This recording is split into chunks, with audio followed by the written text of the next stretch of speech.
ಕಾಪು ಹಳೆ ಮಾರಿಯಮ್ಮ ದೇವಿಗೆ ಭಕ್ತಾದಿಗಳ ಸಹಕಾರದಿಂದ ನಿರ್ಮಾಣ ಮಾಡಿದ ರಜತ ರಥವನ್ನು ಮಾರ್ಚ್ 26ರ ಕಾಲಾವಧಿ ಸುಗ್ಗಿ ಮಾರಿಪೂಜೆಯ ಪರ್ವಕಾಲದ ರಾತ್ರಿ 9 ಗಂಟೆಗೆ ಸಮರ್ಪಿಸಲಿದ್ದೇವೆ ಎಂಬುದಾಗಿ ದೇವಳದ ಆಡಳಿತ ಮುಕ್ತೇಸರ ಪ್ರಸಾದ್ ಶೆಣೈ ಹೇಳಿದ್ದಾರೆ.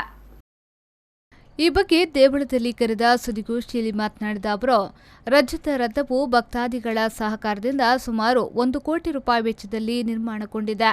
ಈ ರಥ ಮಾರಿಯಮ್ಮ ದೇವಿಗೆ ಸಮರ್ಪಣೆ ಮಾಡುವ ಮೊದಲು ನಮ್ಮ ದೇವಳದ ಪರಂಪರೆಯಂತೆ ಕಾಪು ಲಕ್ಷ್ಮೀ ವೆಂಕಟರಮಣ ದೇವರ ಸನ್ನಿಧಿಗೆ ಸಂಯಮೇಂದ್ರ ತೀರ್ಥ ಶ್ರೀಗಳ ಮೂಲಕ ಸಮರ್ಪಣೆಯಾಗಲಿದೆ. ಆ ಬಳಿಕ ಶ್ರೀದೇವಿಯ ನೂತನ ರಜತ ರಥಯಾತ್ರೆಯು ಕಾಪು ಕೊಂಕಣಿ ಮಠ ಶ್ರೀ ವೆಂಕಟರಮಣ ದೇವಸ್ಥಾನದಿಂದ ಪ್ರಾರಂಭಗೊಂಡು ಪೇಟೆ ಮೂಲಕವಾಗಿ ಸಾಗಿ ಮಾರಿಯಮ್ಮನ ಸನ್ನಿಧಿ ತಲುಪಲಿದೆ ಎಂದರು.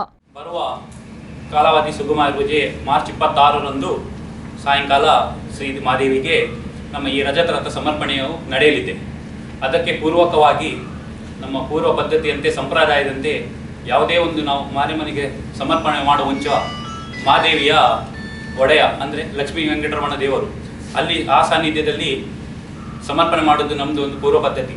ಅದರ ಪ್ರಕಾರ ನಾಟು ಬರುವ ಬುಧವಾರ 20ರಂದು ಸಾಯಂಕಾಲ 5 ಗಂಟೆಗೆ ಈ ರಜತ ರಥವು ಪುರಪ್ರವೇಶ ಮೆರವಣಿಗೆಯು ಮಾರಿಗುಡಿಯಿಂದ ಪ್ರಾರಂಭಗೊಂಡು ಪೇಟೆ ಮುಖಾಂತರ ನಮ್ಮ ವೆಂಕಟರಮಣ ದೇವಸ್ಥಾನ ತಲುಪಲಿದ್ದು, ಆ ದಿನ ರಾತ್ರಿ ಆ ರಥಕ್ಕೆ ಬೇಕಾದ ಶುದ್ಧೀಕರಣ ಪೂಜಾ ವಿಧಿಗಳು.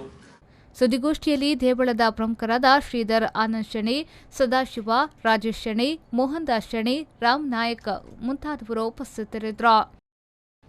ಸುರೇಶ್ ಶರ್ಮಾ, ವಿ4 ನ್ಯೂಸ್ 24/7 ಪಡುಬಿದ್ರೆ.